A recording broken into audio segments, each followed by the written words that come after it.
से धरती पर गिरा, जिसके बाद अथीना तो बच गई लेकिन वो वॉरियर मर गया। अब हम कुछ दिनों के बाद सिया नाम के एक बच्चे को देखते हैं जो अपनी बहन पेट्रिसिया के साथ लड़ने की ट्रेनिंग ले रहा था। इस लड़ाई में सिया गलती से अपनी बहन के लॉकेट को टच कर देती है जिससे कि एक रोशनी निकलने लगती है, जिसके बाद पेट्रिसिया सिया को वहां से घर लेकर चली जाती है और तभी पेट्रिसिया को हेलीकॉप्टर की आवाज सुनाई देती है तो वो उसे जाकर छुप जाने को कहती है। फिर हम देखते हैं कि कुछ सोल्जर अपनी बॉस के साथ वहां आते हैं और पेट्रिसिया को पकड़कर अपने साथ ले जाते हैं, लेकिन सिया वहीं छुपा ये सब देखता रहता है। वो लोग बहुत लंबे समय से उसे ढूंढ रहे थे, लेकिन जब पेट्रिसिया के लॉकेट से वो एनर्जी निकली तो उन लोगों को पेट्रिसिया के ठिकाने का पता चल गया। सिया तो छुप जाता है लेकिन वो लोग उसकी बहन को उठा ले जाते हैं। अब हमें प्रेजेंट टाइम का सीन दिखाया जाता है जहाँ सिया अपनी बहन की फोटो को देखकर उसे याद कर रहा था। तभी कुछ लोग सिया के पास आते हैं और उससे कहते हैं कि तुम्हारी बारी आ गई है, जिसके बाद सिया वहाँ से लड़ने के लिए जाने लगता है तो उस फाइट रिंग का ऑनर कैसियोस सिया से कहता है कि रिंग में डांस करने के बजाय फाइट करना, पब्लिक को इस बार मजा आना चाहिए। सिया वहाँ से जेकी नाम के एक फाइटर से लड़ने जाता है। जेकी बहुत ही रफ एंड टफ था लेकिन सिया भी कुछ कम नहीं था, वो भी उसका मुकाबला बहुत ही अच्छे से करता है। लेकिन कैसियोस बार बार सिया को और अच्छे से लड़ने को कहकर गालियां दे रहा था, इसीलिए लड़ाई के बहाने सिया कैसियोस के सिगार को अपने पैर से लात मारकर गिरा देता है, जिससे कि कैसियोस सिया के ऊपर बहुत गुस्सा हो जाता है। जिसके बाद कैसियोस भी रिंग में कूद जाता है। कैसियोस रिंग में आते ही जैकी को एक लात मारकर रिंग के बाहर कर देता है और फिर खुद ही सिया को मारने लगता है। कैसियोस बहुत ही स्ट्रॉन्ग फाइटर था, वहाँ खड़ी ऑडियंस भी उसी का नाम लेकर उसे सपोर्ट कर रही थी। कैसियोस सिया को अपनी पूरी ताकत के साथ जमीन पर पटकने वाला था, लेकिन तभी सिया के पंख निकलने लगते हैं और कैसियोस सिया से बहुत दूर जाकर गिरता है, जिसके बाद सिया वहाँ से भाग जाता है। वो चेंजिंग रूम में जाता है और अपने सामान पैक करने लगता है, लेकिन तभी वहाँ पर एक लंबे बालों वाला आदमी आता है और उससे अपने साथ चलने को कहता है, लेकिन सिया उसके साथ जाने से मना कर देता है। तो वो आदमी सिया की बहन का फोटो उठाकर उससे कहता है कि बाहर कोई तुम्हारा वेट कर रहा है जो ये जानता है कि तुम्हें किसकी तलाश है। इधर कैसियोस किसी को फोन करके बोलता है कि शायद मुझे वो बंदा मिल गया जिसकी तुम्हें तलाश थी। वही लंबे बालों वाला आदमी सिया को अपने बॉस के पास लेकर जाता है। उसके बॉस का नाम एल्मोन था। एल्मोन कहता है कि तुमने थोड़ी देर पहले जो कारनामा किया है उसे सुनने के बाद गुराड अपने आदमियों के साथ तुम्हें लेने यहाँ आती ही होगी। सिया पूछता है कि वो कौन है तो एल्मोन बताता है कि रिश्ते में तो वो मेरी दिले जिगर किडनी लिवर यानी कि मेरी वाइफ लगती है। सिया उससे पूछता है कि उसे मुझसे क्या चाहिए और तुम यहाँ क्यों आए हो। एल्मोन बताता है कि उसे एथीना के शक्तियों से नवाजे वॉरियर की तलाश है जिसे वो अपने प्राइवेट आर्मी में शामिल कर सके, और मैं एक लौता इंसान हूँ जो तुम्हारी मदद कर सकता हूँ। तभी वहाँ पर एक फाइटर प्लेन के ऊपर से कुछ बहुत ही खतरनाक साइबोर्ग सोल्जर अपने स्पेशल सूट के साथ उतरते हैं। उसे देखते ही एल्मोन वहाँ से भाग जाता है और सिया को भी भागने को कहता है। वो सोल्जर उनका पीछा करने लगते हैं तो एल्मोन का एक आदमी उन्हें रोकने की कोशिश करता है, लेकिन वो वॉरियर उसे एक झटके में मार कर बेहोश कर देता है और वापस से एल्मोन और सिया का पीछा करने लगता है। लेकिन तभी वहाँ पर एल्मोन का असिस्टेंट मैलॉक एक बंदूक लेकर आता है और उन सोल्जर के ऊपर गोलियां चलाने लगता है, लेकिन उन्हें गोलियों से भी कोई फर्क नहीं पड़ता। इसीलिए मैलॉक उन दोनों को अपनी साइबर ट्रक में बैठाकर वहाँ से निकल जाता है, लेकिन गुराड अपने स्पेशल फाइटर जेट से उन लोगों के ऊपर गोलियां चलाने लगती है। इसीलिए मैलॉक ट्रक को एक टनल में घुसा देता है जिससे कि गुराड उन लोगों का पीछा नहीं कर पाती। मैलॉक अपनी गाड़ी टनल के अंदर ही रोकता है। वहाँ पर एक रास्ता था, लेकिन सिया कहता है कि तुम जब तक मुझे अच्छे से नहीं बताते कि ये सब क्या चल रहा है मैं यहाँ से कहीं नहीं जाऊंगा। लेकिन तभी मैलॉक सिया के गर्दन में इंजेक्शन लगाकर उसे बेहोश कर देता है। सिया की आंख खुलती है तो वो एल्मोन के साथ प्लेन में था। सिया उससे पूछता है कि तुम लोग मेरे साथ क्या करने वाले हो, तो एल्मोन बताता है कि तुम यहाँ मेरे पास पूरी दुनिया में सबसे ज्यादा सुरक्षित हो। फिर वो बताता है कि गुराड तुम जैसे कई बच्चों को कैद उनकी शक्तियों को अपने अंदर ट्रांसफर कर चुकी है। एल्मोन उसे अपने घर लेकर जाता है जो एक आइलैंड पर बसा था। वहाँ पर एल्मोन सिया को बताता है कि अथीना जो युद्ध और ज्ञान की देवी थी वो पृथ्वी पर इंसान बनकर लौटी है और तुम्हारे अंदर एक पेगासस वॉरियर की शक्तियाँ है, इसीलिए तुम्हारा ये फर्ज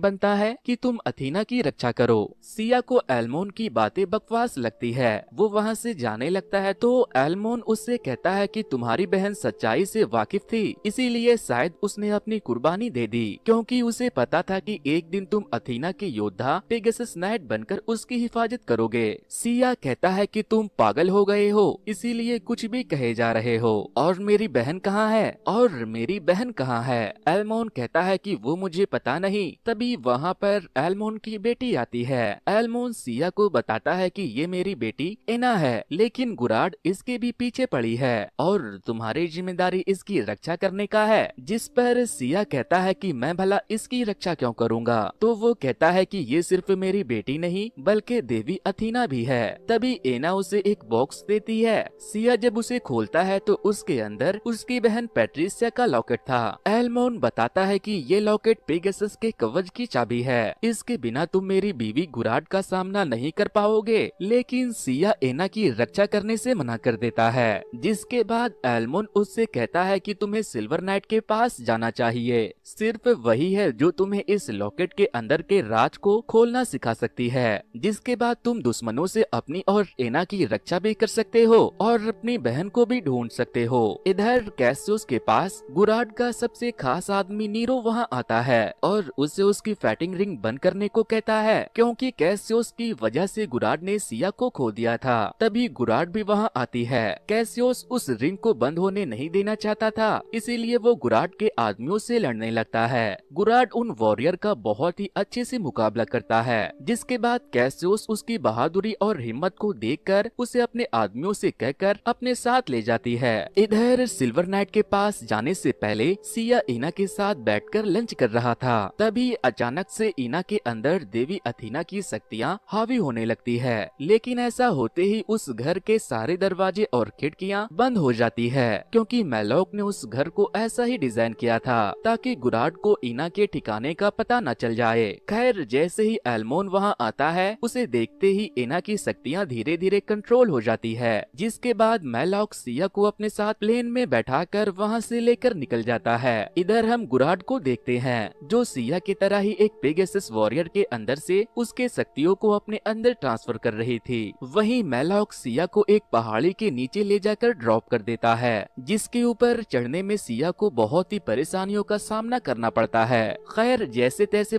ही उस पहाड़ी के चोटी पर पहुंचता है तो वहां पर सिल्वर नाइट खड़ी थी, लेकिन सिया के वहां आते ही सिल्वर नाइट पहाड़ के नीचे कूद जाती है, जिस पर सिया कहती है कि बेवकूफ पापा की परी, मैं कोई परा नहीं हूँ, इतनी मुश्किल से तो ऊपर आया था। खैर, सिया उसके पीछे नहीं जाता और वहीं घूमने लगता है। थोड़ी देर के बाद वो फिर से वापस आ जाती है। सिया उसे दोबारा देखकर कहता है कि तुम मुझे पेगासस बनने में मेरी मदद करो ताकि मैं अपनी बहन को ढूंढ पाऊँ। जिस पर वो कहती है कि तुमसे पहले भी कोई यहाँ आया था जिसका नाम फिनिक्स था। सिल्वर नाइट उसे ट्रेन करने से मना कर रही थी, लेकिन सिया उसके सामने अपने हाथ पैर जोड़ने लगता है, जिसके बाद सिल्वर नाइट उसके सामने एक पत्थर रखती है और उससे कहती है कि अगर तुम इस पत्थर को तोड़ देते हो तो मैं तुम्हें ट्रेन जरूर करूंगी। लेकिन जब सिया उस पत्थर पर मारता है तो वो पत्थर की जगह उसका हाथ टूट जाता है, जिसके बाद सिल्वर नाइट उसे समझाती है कि तुम्हारा शरीर, ये पत्थर, ये ब्रह्मांड, हर चीज एक ही तरह के मैटर से बना है। अगर तुम एक पेगासस वॉरियर होते तो तुम किसी भी चीज के एटम को बिखेर सकते थे। सिल्वर नाइट उस पत्थर को तोड़कर सिया के सामने दूसरा पत्थर रख देती है और उसे फोकस करने को कहती है, लेकिन फिर भी वो उस पत्थर को नहीं तोड़ पाता। इधर गुराड ने कैसियस को अपने बाकी के सोल्जर की तरह एक साइबोर्ग बना दिया था। खैर, कैसियस को अपना नया रूप बहुत पसंद आता है, क्योंकि अब वो पहले से भी बहुत ज्यादा ताकतवर बन चुका था।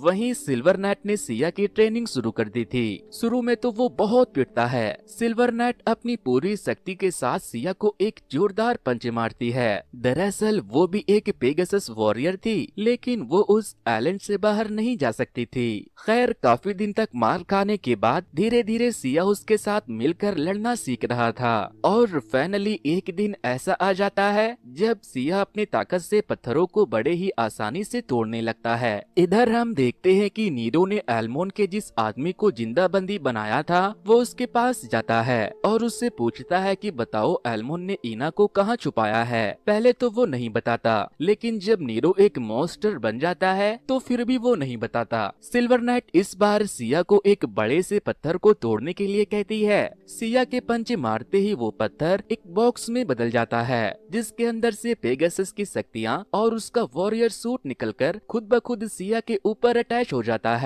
लेकिन तभी उसके सर में बहुत तेज दर्द होने लगता है। दर्द के साथ उसे एक विजन भी आती है जहां गुराड के साथ साथ एल्मोन भी सिया की बहन पैट्रिसिया को अपने साथ ले जाने आया था। ये बात जानने के बाद सिया को बहुत गुस्सा आता है और वो उसी वक्त वहां से एल्मोन के पास बदला लेने के लिए जाने लगता है। सिल्वर नाइट उसे समझाती है कि खुद के ऊपर कंट्रोल करो, नहीं तो पेगासस का कवच तुम्हें रिजेक्ट कर देगा, लेकिन सिया उसकी बात नहीं मानता। इसीलिए उन दोनों के बीच लड़ाई शुरू हो जाती है, जिससे होता ये है कि सिल्वर नाइट के एक पंचे मारते ही सिया बहुत दूर जाकर गिरता है और उसका वॉरियर सूट भी गायब हो जाता है। लेकिन सिया को इससे फर्क नहीं पड़ता और वो एल्मोन से अपनी बहन का बदला लेने चला जाता है। अब हम वापस से कैसियोस को देखते हैं। वो अपनी ताकत को आजमाने के लिए गुराड के सभी स्पेशल सोल्जर से लड़ रहा था। इसके बाद वो गुराड से कहता है कि तुम एक मामूली सी लड़की के लिए इतना परेशान क्यों हो रही हो, मुझे बस उसका पता बता दो, मैं हंसते खेलते उसकी गर्दन घुमाकर उसका काम तमाम कर दूंगा। ये सुनते ही गुराड कैसियोस का गला पकड़ लेती है और उसे वार्न करती है कि अगर उसे एक खरोच भी आई तो उसके अंदर मौजूद अथीना की शक्तियाँ जाग जाएगी, जिसके बाद वो पूरी दुनिया को तबाह कर देगी। इधर सिया एल्मोन के आइलैंड पर पहुंचकर उसे मारने के लिए जाता है, लेकिन इना उसे ऐसा करने से रोकती है और उसे अपने साथ चलने को कहती है। हालांकि मैलॉक इना को महल के बाहर जाने से रोकता है, लेकिन वो नहीं सुनती। इना उसे अपने साथ एक पॉट पर लेकर जाती है और उसे बताती है कि जब मैं छोटी बच्ची थी तो मैं अपनी मॉम गुराड के गोद में थी, लेकिन तभी मेरे अंदर मौजूद एथेना की शक्तियाँ बेकाबू हो गई, जिससे मेरी मॉम का हाथ भी टूट गया, वो मरने ही वाली थी। जिसके बाद एल्मोन ने उन्हें पेगासस के कवच के शक्तियों से बचाया जो उसे मेरे साथ मिली थी। लेकिन अब गुराड को जिंदा रहने के लिए अथीना की शक्तियों की जरूरत है, इसीलिए उसे पेगासस वॉरियर की तलाश रहती है। तुम भी एक पेगासस हो, इसीलिए उसे तुम्हारी भी तलाश है। लेकिन उसे लगता है कि वो मेरे शक्तियों से न सिर्फ ठीक होगी बल्कि खुद को अमर भी बना लेगी, लेकिन वो ये बात मानने को तैयार नहीं है, जबकि मेरी शक्तियाँ उनकी जान भी ले सकती है। इसीलिए मेरे डैड मेरी हिफाजत मेरी मॉम से और मेरी मॉम की हिफाजत मुझसे करना चाहते हैं। दरअसल इना एल्मोन और गुराड की अपनी बेटी नहीं थी, उसे तो एक पेगासस वॉरियर आसमान से धरती पर लेकर आया था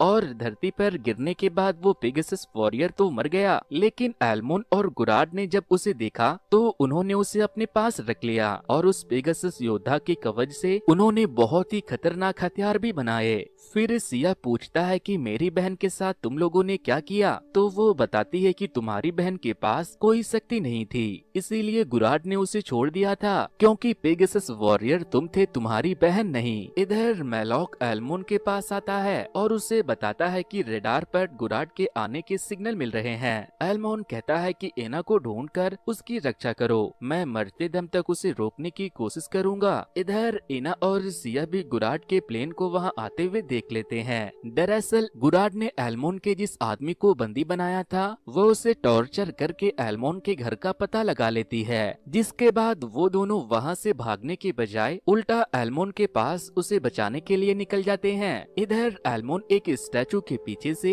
एक डिवाइस को निकालता है और तभी गुराड के सोल्जर एल्मोन के महल में घुस जाते हैं। मैलॉक वहां से इना को ढूंढने के लिए जाने लगता है तो गुराड के कुछ सोल्जर उसका रास्ता रोक लेते हैं, जिसके बाद मैलॉक अपने खास गन से अपनी खास गोली चलाता है जिसे उसने पेगासस के सूट से बनाया था। इस बार वो गोली गुराड के सोल्जर के आर पार हो जाती है, वो एक के बाद एक सभी सोल्जर को मार देता है। वहीं गुराड एल्मोन के पास पहुंच जाती है और उससे पूछती है कि इना कहाँ है। एल्मोन उससे कहता है कि तुम उसके साथ ऐसा कैसे कर सकती हो, वो हमारी बेटी है। जिस पर गुराड कहती है कि हमारी कोई बेटी नहीं थी, वो बस हमें मिली थी और अगर मैंने उसे खत्म नहीं किया तो भूलो मत वो युद्ध की देवी है, अगर उसके अंदर की शक्तियाँ पूरी तरह से जाग गई तो वो पूरी दुनिया को खत्म कर देगी। लेकिन तभी सिया एना के साथ वहाँ पहुँच जाता है। एल्मोन इना को बचाने के लिए अपने साथ साथ गुराड को भी खत्म कर देने का सोचता है, लेकिन कैसियोस वहां आकर उसे मारकर उससे वो रिमोट छीनकर तोड़ देता है। इसके बाद सिया इना को लेकर वहां से भागने लगता है, तो कैसियोस वहां आकर उसका रास्ता रोकता है और उससे लड़ने लगता है। सिया के पास उसके वॉरियर सूट तो नहीं थे,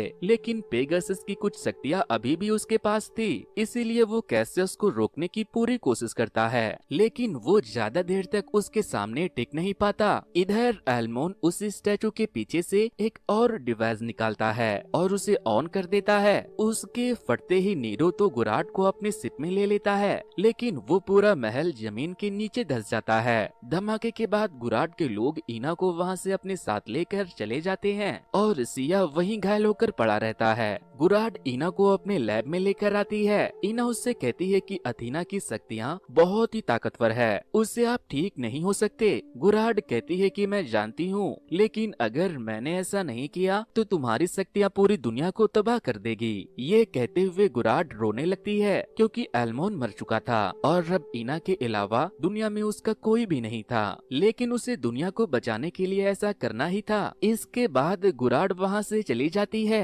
और नीरो से कहकर उसकी शक्तियाँ बाहर निकालने के प्रोसीजर को शुरू करने लगती है। इधर मैलॉक अपनी स्पेशल प्लेन के साथ वहाँ एल्मोन के महल में पहुँचता है, क्योंकि धमाके के वक्त वो अपने प्लेन से इना और सिया को ढूंढ रहा था। मैलॉक को सिया जब वहाँ पर मिलता है तो वो उसे अपने साथ लेकर गुराड के ठिकाने की तरफ निकल जाता है, लेकिन जब वो लोग वहाँ पहुँचते हैं तो गुराड के लोग मैलॉक के शिप के ऊपर गोलियां चलाने लगते हैं, जिसके बाद सिया उड़ते हुए प्लेन से नीचे कूद जाता है और जब वो नीचे गिरता है तो उसके गिरने के फोर्स से पूरी फ्लोर टूट जाती है और उसके इस हिम्मत से उसका वॉरियर सूट भी खुद ब खुद आ जाता है। तभी वहाँ पर कैसियोस आता है और सिया के ऊपर हमला कर देता है, लेकिन सिया के वॉरियर सूट के साथ उसका एक पंच पड़ते ही कैसियोस मर जाता है। इधर इना दर्द से तड़प रही थी। उसे चिल्लाते हुए देखकर गुराड उसे मारने के प्रोसीजर को रोक देने को कहती है, लेकिन नीरो गुराड को ऐसा करने से मना कर देता है, जिसके बाद गुराड अपने सोल्जर से कहकर नीरो को खत्म कर देने को कहती है।